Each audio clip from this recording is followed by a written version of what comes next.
Hey everyone, it's Robin, RsIslandCrafts, and welcome to my studio. This is my Whip It Wednesday video where I'm going to show you the crafty goodness that I've been working on this week.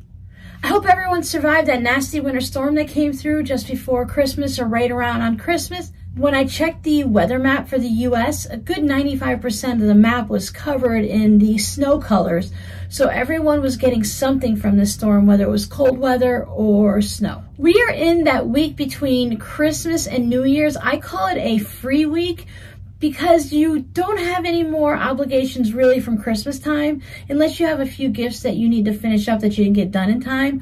But all of those holiday celebrations, the really big ones, are done.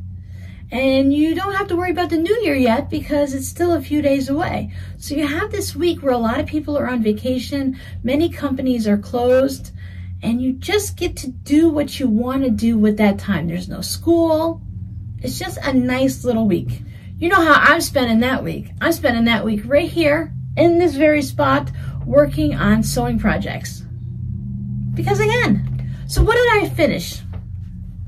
I finished 1, 2, 3, 4, 5, 6 little soap savers, and well, 5 little ones and 1 medium to big size ones.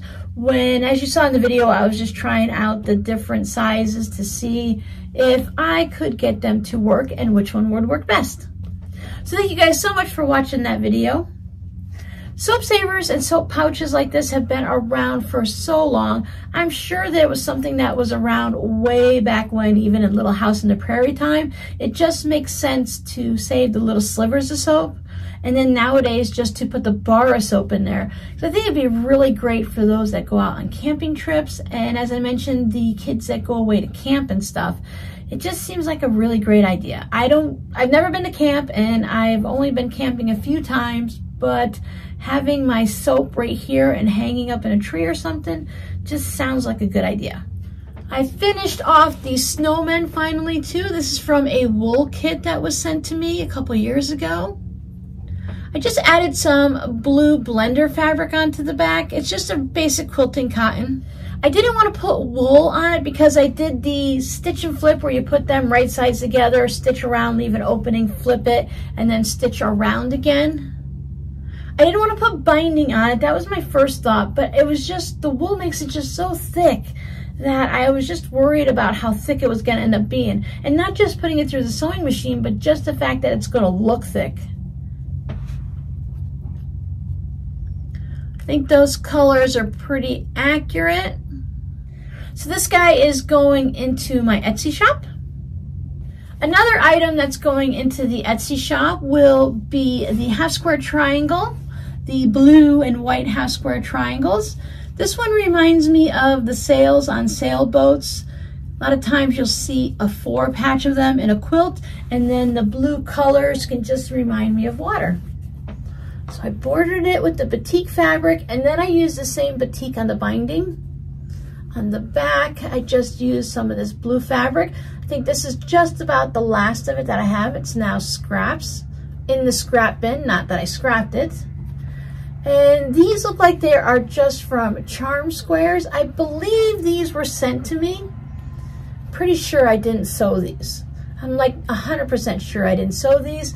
So these were sent to me by one of you very creative people, and then I just put it together into this little design. So it's a nice little mini wall hanging. It's about 18 inches square, and you can turn it any which way you want, whatever way works for you. You can even hang it up on your wall on point. I think that would be fun too, to put it on point. It's always shocking on how different it looks when you put the white up top and then the blue up top. It's the same pattern, it's the same mini quilt. It just makes it look a little bit different. For those that are curious, this is the way I stitched it for it to go this way. I just love the half square triangles when they're lined up in a row like this. Little half square triangles marching along. So for 18 inches for a mini quilt, I think that's a really nice size. 18 to maybe 22 inches is what I like to go for. You could always beef something like this out, make them wider borders, and then, you know, maybe put a little thin border and then another border or something like that. Or make 4 of these and make a 4 patch with the sashing and stuff all the way around them. turn that into a quilt. Each of these would be a different color. That would be fun for a quilt too. So this one is also going to be in the Etsy shop. And then this is what I worked on this week with my patrons. This was supposed to be an ornament pillow, but we decided we would prefer it as a mini quilt. Since it has ornaments, I went with all of the Santas in a row for the backing, and you can see the candy cane striped red and white fabric that I used for my binding. There's some ho ho ho fabric on the bottom and the top. And you can see that my ornaments are just hung by a specialty stitch from my sewing machine. You can also see all the straight line quilting that I did on it. Now this would be really sweet as a pillow sitting on a bench or in a chair, but it does also work great as a wall hanging. As I'm touching everything and moving things around, I'm noticing that there are still little fuzzies from the terry cloth of these. Maybe even though it's going to go into the shower and be washed and used and all that, maybe you might want to run it through a quick, maybe spritz it with some water and let it go through the dryer real quick just to get the extra fuzzies out. Because they are the semi-raw seams still here, even though they are serged or zigzag, you're still going to have some little bit of fuzzies. And to get them all out in a lint trap in the dryer might be nicer than to find them stuck all over your shower and bathtub. Now, even though it's past Christmas, I'm still going to work on those scrappy, strippy improv holiday blocks that I did on the last live stream. I've let it sit and brew in my brain and let my mind go through a couple of ideas of what I want to do. And I think for those, I've decided to just go ahead and make them little individual minis. They can still be hung up on the wall in a 4-patch or a 9-patch. You can do that triptych, what is it called when you have that painting and it goes in 3 or 4. I know 3 is really popular. So it's one picture, but it's split into 3 canvases. I really like that look. So that might be fun to do with these, or like I said, put them into a 4-patch. If you have a narrow space somewhere, you can always hang them down like that.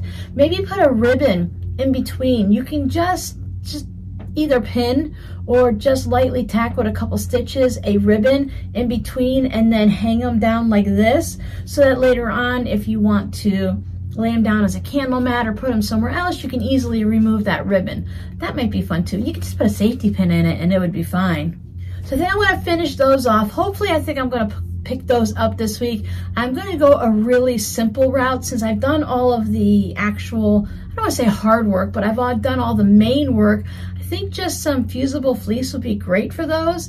And they're small enough, they really won't even need any quilting since it has the stitching around the outline on the reverse applique, but I could always add one more outline stitch around it in black just to finish it off, and then put the binding in whatever color. So if it's a purple ornament, put purple binding on it to just finish off that block. So I think that's what I am going to work towards. Again, I'm not going to feel the rush for it because the holidays are over, but a snowman can still be used in the winter for decoration, so that counts. And the star can go up year-round. I did enjoy working on those, and I enjoyed working on the little buntings that I did a couple of years ago or last year or whatever. I had a lot of fun just working with those narrow, scrappy strips. I definitely will be making more. I have the Halloween set to work on, plus I'm going to either design or find some shapes that I want to use for myself and do that. It would be really fun with a pink flamingo. That just popped in my head. See, we just let things sit there and ferment in your brain and just kind of work around a little bit and decide what it wants to be. For me, extra ideas pop up. Now the problem comes is if I don't write it down. Then the next idea that pops into my head, I'll completely forget what I was thinking about before and I'll get excited about that new one. I have a couple of baskets of half-finished projects sitting over there that I want to work on. I still have the ones from a previous live stream where I think I worked on this actually. I have that black and white one that I feel like I want to put a thin red strip around it, a thin red border, and then put some type of a fun black one, not just a plain black, something with either like the gnomes in it or something with designs that gives it that little bit of contrast, because I can see it from right here, and I believe all of the black squares are a plain black and a plain white, not a black on black or white on white. So I think I'm going to add a little texture and design around the outside, but still keep it simple. Then I just have to decide, do I want it to be a pillow or a wall hanging or what it's going to be. So I hope everyone is doing well. I hope you enjoyed your Christmas. And for those that are going to be celebrating the New Year, I hope you do it carefully and safely and enjoyably. There's going to be a lot of fireworks here. A lot of fireworks. But it's okay. Sort of. I always worry because I'm in a wood frame house, and now with all of us still having tarps on our roofs, if the fireworks land on the tarp, it's just going to be an issue, and I don't want to have that worry. So I usually stay up and I go outside constantly and I check. Now when they're all the way over there and they're all the way over there, you don't have to worry about them as much, but when they're in my little zone here and they have the really big fireworks that are going off, it gets a little nerve-wracking. At least, hopefully they won't do it this year. Hopefully they don't do it this year and I'm not jinxing myself, but now that they have the big ones that go boom, boom, it seems the bottle rockets are no longer popular, or they just can't sell them here anymore. I don't know. We haven't bought fireworks in so long. It's very expensive. I can get the same thrill by just watching the guy across the street or the house behind me lighting off theirs. I don't have to clean up the mess. I don't have to buy the fireworks, and I don't have to worry about duds that might explode in your face when you go to do something else.